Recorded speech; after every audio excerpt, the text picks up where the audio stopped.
தான். அதன் பிறகுதான் எல்லோரும் செங்கோல் பிடிக்க வைத்திருக்கிறார்கள். அதனால அந்த நந்தியம் பெருமான் அந்த பெரம்பை வச்சுட்டு ஒரு பக்கம் 1000 பெருமான்கள் இருப்பார்கள், லட்சம் பெருமான்கள் இருப்பார்கள், கோடிக்கணக்கான திருமான்கள் இருப்பார்கள். இவங்களெல்லாம் வழி வழி என்று தலையில் அடிப்பார்கள். தலையில் அடிச்சோன்னா அவங்க அடி கொடுக்காமல் ஒதுங்கி நிற்பாங்க. சாமி வராது என்கின்றத நந்திய பெருமான் தான் அறிவித்து வருவார். அதனால அவங்களுடைய பெரம்பை பார்த்து மோந்து பார்த்தோம்னா சுலபம் நாரும் அப்படிங்கிற தேர்ச்சிறை படை கொண்ட பங்கயம்னா பூ, தாமரை பூ.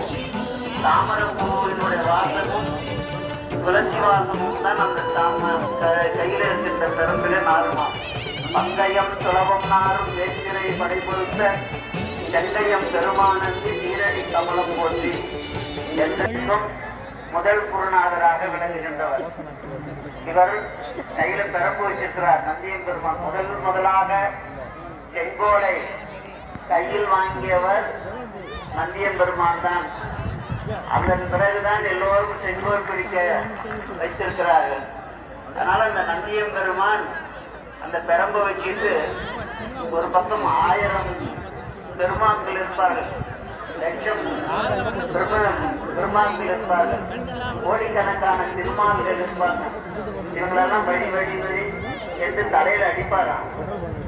தலையில் அடிச்சோன்னா அவங்க அடி கொடுக்காமல் ஒதுங்கி நிற்பாங்க. சாமி வரார் என்கின்றத நந்திய பெருமான் தான் அறிவித்து வருவார்.